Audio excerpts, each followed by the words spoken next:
Demonstration भी आपको करके दिखाएंगे। जैसे यहाँ पे हमारे पास में एक ऊपर एक छोटा सा ढक्कन टाइप में है और एक इसके नीचे छोटी सी प्लेट टाइप की।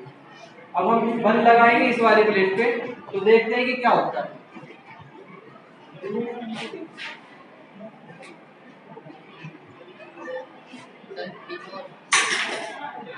तो क्या हुआ कि जो ये प्लेट थी इस पे हमने बल लगाया तो ये गति की अवस्था में आ गई, तो ये तो चली गई इधर, लेकिन जो ये ढक्कन था जो इसके अंदर जा गिरा है ये वहीं का वहीं गिरा।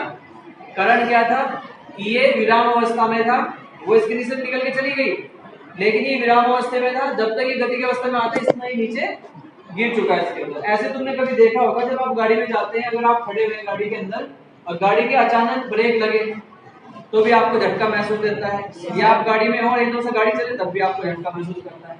तो वो क्यों होता है? कारण क्या, हमारी बॉडी के अंदर दो पार्ट काम करते हैं, एक यहाँ से नीचे का पार्ट है, इधर से ऊपर का। अगर आप गाड़ी के अंदर हैं और गाड़ी अभी खड़ी हुई है, जैसे ही वो चलेगी तो आपको झटका लगेगा, मतलब जो नीचे का हमारे यहाँ से नीचे का जो पार्ट है, बॉडी पार्ट है, वो तो विराम अवस्था में रहेगा गाड़ी के साथ, फिर उसके बाद गति की अवस्था में आ जाएगा। लेकिन जो अपर पार्ट है इसको नहीं पता कि गाड़ी चल चुकी है, ये गति की अवस्था में बाद में आएगा। तो ये गति की अवस्था में आ गया, विराम की अवस्था, तो हमें पीछे की ओर झटका लगता है। और जब गाड़ी में आप और गाड़ी अचानक रुक जाए तो रुकने के बाद जो नीचे का पार्ट है वो तो विराम अवस्था में आ जाएगा, लेकिन जो अपर पार्ट है हमारा वो अभी भी किसमें है, गति की अवस्था में, इसलिए हमें आगे की ओर झटका लगता है।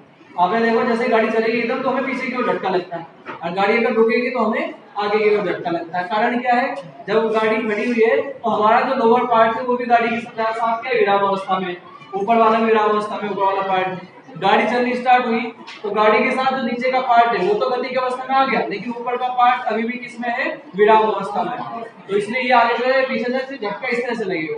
और गाड़ी में आप चल रहे हैं स्पीड में है तो पूरा शरीर क्या है, मोशन में है, गति की अवस्था में है। जैसे गाड़ी में ब्रेक लगेगा उसका स्पीड कम होगी तो यहाँ से नीचे का पार्ट हमारा विराम अवस्था में आ जाएगा, लेकिन जो ऊपर का पार्ट है वो भी किसमें है, गति की अवस्था में। इसलिए हमें पीछे की ओर झटका लगेगा।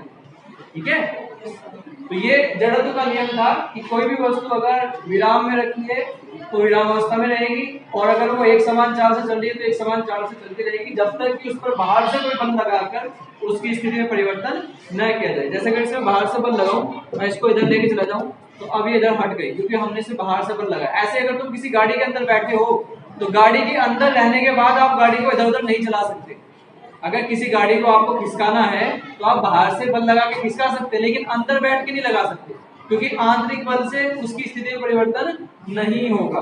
आपको बाहर से कभी देख लेना, गाड़ी अगर आपके पास में है तो गाड़ी के अंदर बैठ के उसको इधर उधर खिसकाने की कोशिश करना, ठीक है, वो खिसकेगी नहीं, अंदर से बल लगाना उस पर वो चल जाएगा। लेकिन बाहर से आप कर सकते हैं अगर वो हल्की है, वेट कम है वगैरह वगैरह।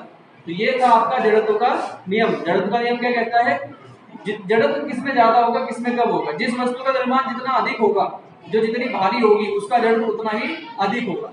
उसको हिलाने डुलाने के लिए, उसको गति करने के लिए, उसकी स्थिति में परिवर्तन करने के लिए आपको उतना ही ज्यादा बल लगाना पड़ेगा।